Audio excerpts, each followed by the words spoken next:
Hi friends, today on Playtime with Littles, we're learning the letter A. Can you say A? A. A says like an airplane. Alligator. And apple. Let's see if we can find the letter A in our box of pom-poms. Here it is, we found it. A.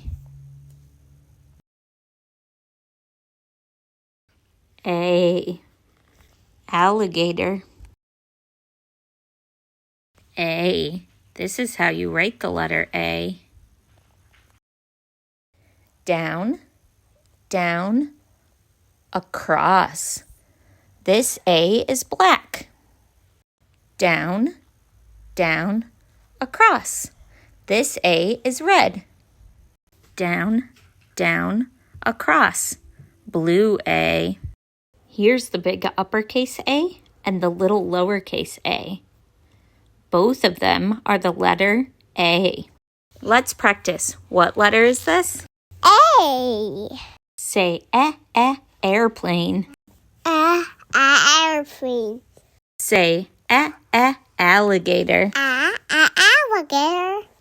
Say apple. Apple. Great job learning the letter A with me. See you next week for another letter of the week.